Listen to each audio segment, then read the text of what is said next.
បាទជម្រាបសួរបងប្អូនទាំងគ្នានៅបង្ហាញបងប្អូនពីសម្ភារៈមួយចំនួនដើម្បីយើងចាក់សំណាញ់បានបងប្អូនចឹងសម្ភារៈមួយចំនួនដែលយើងត្រូវចាក់សំណាញ់គឺ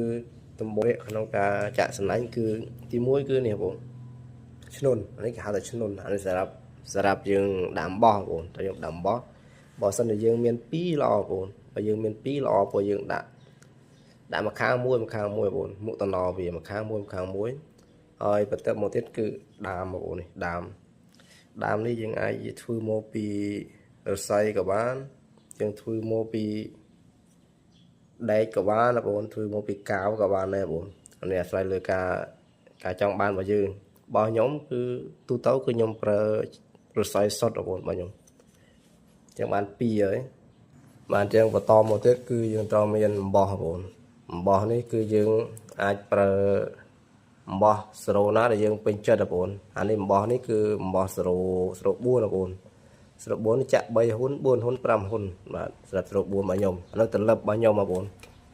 តែមកទៀតកន្ត្រៃបងប្អូនកន្ត្រៃឬក៏កាំបិតដើម្បីយើង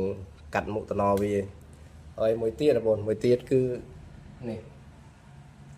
អានេះគេហៅអីគេហៅចោមអ្នកខ្លះហៅចោមសំណាញ់អ្នកខ្លះហៅក្បាលសំណាញ់បងប្អូនចឹងក្បាលសំណាញ់វាមានច្រើនកាឡាមាន16មាន18មាន32អីចឹងទៅតែដែលខ្ញុំចាក់ពីទៅគឺក្បាល16បងប្អូន16 17 19អីទេថ្ងៃមុនធ្វើអីគេគឺធ្វើក្បាល17កាឡាបងប្អូនសំណាញ់4ហ៊ុនហើយមួយទៀតគឺខ្សែបងប្អូនខ្សែយើងចងនៅលើនោះខ្សែចងនៅលើកន្លែងនេះបាទចឹងការចាក់សំណាញ់គឺអត់មានអីច្រើនទេបងហើយមួយទៀតគឺការដាក់អំបោះបងដាក់អំបោះហើយសម្រាប់បងប្អូនថ្មីថ្មបងប្អូនសម្រាប់ការសូមអំបោះនេះដាក់ចូលក្នុងឈ្នុនបាទដើម្បីសូមអំបោះដាក់ចូលក្នុងឈ្នុននេះបានគឺយើងគួចអាមុខតំណនេះបងប្អូនគួចវាបន្តិចគួចមុខតំណនេះហើយយើងទាញវាទៅវិញចឹងហើយយើងចាប់យកអានេះវិញហើយយើងចងវាអានេះចងទៅជិបចឹងបងអានេះទៅលើបខ្ញុំចងទៅចឹងហើយតែមកដាក់វាចូលក្នុងប្លន់នេះចូលប្លន់នេះមកទាញបើទៅមកយើងសុកមកក្រោមហើយយើងវិនចូលអានេះភ្លុកមកហើយទាញមកក្រោមវិញមកនេះសុកចូលប្លន់ដាល់នេះយើងរុញអានេះឲ្យវាកងទៅវាចេញអាប្លន់ដាល់នេះមួយនេះអានេះស្រួចនេះមួយសុកចឹងមកបាទដាក់ចូលហើយរុញទៅវិញរុញមកល្មមមកយើង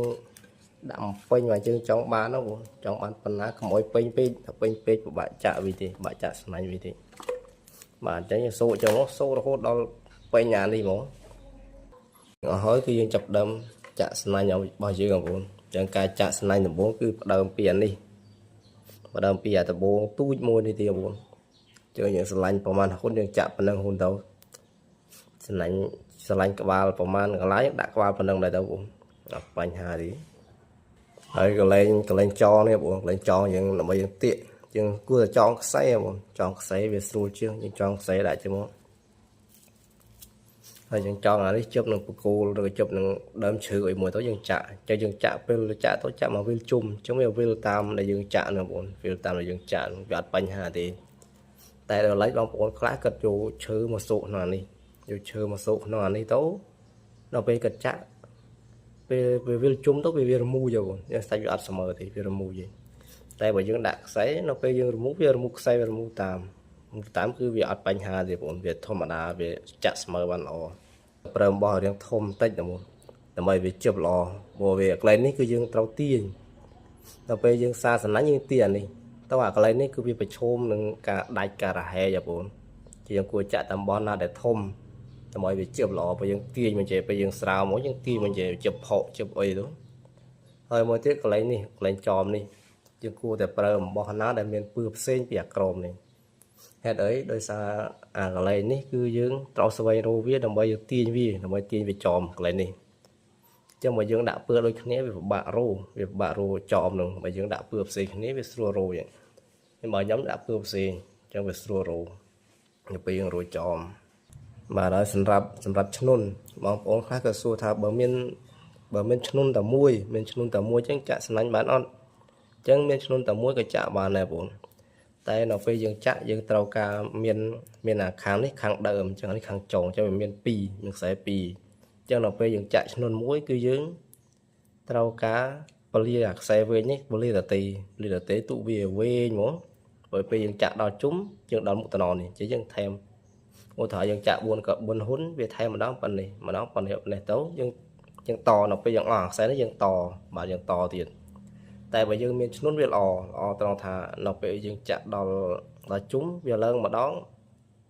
4ហ៊ុនអញ្ចឹងខ្សែក្នុងបោះនេះវាច្រើនទៅវាអត់ងាយមានមុខតំណទេបងតែបើយើងអត់ដាក់ឈ្នួនទេវាមានមុខតំណច្រើនអញ្ចឹងមើលទៅវាអត់សូវស្អាតបាទហើយបងប្អូនខ្លះទេក៏សួរថាយើងចាក់ដំបូងយើងគួរតែប្រើក្មេងជូរឬក៏ប្រើក្មេងរាបងសម្រាប់ខ្ញុំចាក់ដំបូងគឺខ្ញុំចាក់ក្មេងរាទេបងខ្ញុំចេះចាក់ក្មេងរាមុនចុះខ្ញុំចាក់ក្មេងរាបងតែនៅពេលខ្ញុំចេះចាក់ក្មេងជួរខ្ញុំចាក់ក្មេងជួរវិញដោយសារក្មេងជួរវាមើលទៅវាឃើញស្អាតបងវាដើរតាមជួរដើរតាមជួរល្អយើងមើលទៅវាល្អភ្នែកមើលបងពេលយើងស្រាវទៅឃើញកាឡាវាមកជួរឃើញក្មេងវាមកជួរដេញបន្តគ្នាអញ្ចឹងបងហើយបើសំណាញ់ដំបូងមកយើងចាក់អត់ទាន់ច្បាស់ទេបងយើងចាក់លាតយើងចាក់បានមួយហាត់ទៅយើងលាតមើលវាមើលថាវាបែកអត់យើងលាតមើលអញ្ចឹងមកយើងមើលថាវាបែកអត់វាអត់បែកទេយើងសេរីតាមនឹងមកហើយបើយើងគិតថាវាបែកខ្លាំងពេកយើងបន្ថយវិញបងបើថាវាសល់សាច់វាសល់មកកដប់ធំទេបើថាវាសល់កន្លែងនេះមកកដប់ធំទេវាអត់ស្អាតទេបង